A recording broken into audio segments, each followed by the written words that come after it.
अथ द्वितीयोऽध्यायः साधनपादः। तपस्वाध्यायेश्वरप्रणिधानानि क्रियायोगः। समाधिः भावनार्थः क्लेशतनूकरणार्थश्च। अविद्यास्मितारागद्वेषाभिनिवेशाः पञ्चक्लेशाः। अविद्याक्षेत्रमुत्तरेषां प्रसुप्ततनुविच्छिन्नोदाराणाम्। अनित्याशुचिदुःखानात्मसु नित्यशुचिसुखात्मख्यातिरविद्या। दृग्दर्शनशक्त्योरेकात्मतेवास्मिता। सुखानुशयी रागः, दुःखानुशयी द्वेषः। स्वरसवाही विदुषोऽपि तथारूढोऽभिनिवेशः। ते प्रतिप्रसवहेयाः सूक्ष्माः ध्यानहेयास्तद्वृत्तयः। क्लेशमूलः कर्माशयो दृष्टादृष्टजन्मवेदनीयः। सति मूले तद्विपाको जात्यायुर्भोगाः।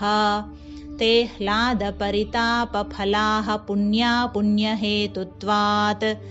परिणामतापसंस्कारदुःखैर्गुणवृत्तिविरोधाच्च दुःखमेव सर्वं विवेकिनः। हेयं दुःखमनागतं द्रष्टृदृश्ययोः संयोगो हेयहेतु।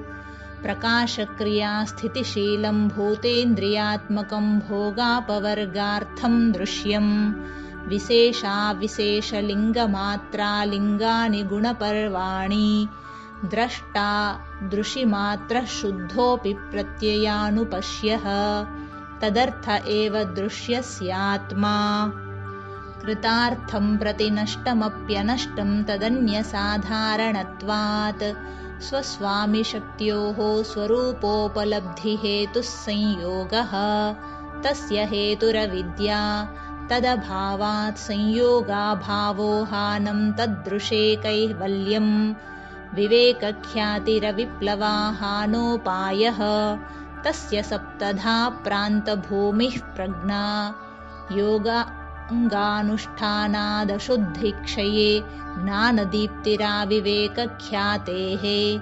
यमनियमासनप्राणायामप्रत्याहारधारणाध्यानसमाधयो अष्टावङ्गानि। अहिंसा सत्यास्तेयब्रह्मचर्या परिग्रहायमाः। एते जातिदेशकालसमयानवच्छिन्नाः सार्वभौमा महाव्रतम्। शौचसन्तोषतपस्वाध्यायेश्वरप्रणिधानानि नियमाः। वितर्कबाधने प्रतिपक्षभावनम्।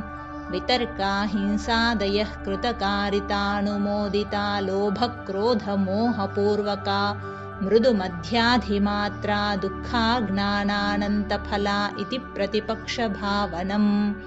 अहिंसा प्रतिष्ठायां तत्सन्निधौ वैरत्यागः। सत्यप्रतिष्ठायां क्रियाफलाश्रयत्वम्। अस्तेयप्रतिष्ठायां सर्वरत्नोपस्थानम्। ब्रह्मचर्यप्रतिष्ठायां वीर्यलाभः। अपरिग्रहस्थैर्ये जन्मकथन्ता सम्बोधः। शौचात् स्वाङ्गजुगुप्सा परैरसंसर्गः। सत्त्वशुद्धिसौमनस्यैकाग्र्येन्द्रियजयात्मदर्शनयोग्यत्वानि च। सन्तोषादनुत्तमः सुखलाभः। कायेन्द्रियसिद्धिरशुद्धिक्षयात्तपसः। स्वाध्यायादिष्टदेवतासंप्रयोगः। समाधिसिद्धिरीश्वरप्रणिधानात्। स्थिरसुखमासनम्। प्रयत्नशैथिल्यानन्तसमापत्तिभ्याम्। ततो द्वन्द्वानभिघातः। तस्मिन् सति श्वासप्रश्वासयोर्गतिविच्छेदः प्राणायामः। बाह्याभ्यन्तरस्तम्भवृत्तिः देशकालसङ्ख्याभिः परिदृष्टो दीर्घसूक्ष्मः। बाह्याभ्यन्तरविषयाक्षेपी चतुर्थः। ततः क्षीयते प्रकाशावरणम्। धारणासु च योग्यता मनसः। स्वविषया संप्रयोगे चित्तस्वरूपानुकार इवेन्द्रियाणां प्रत्याहारः। ततः परमावश्यतेन्द्रियाणाम्।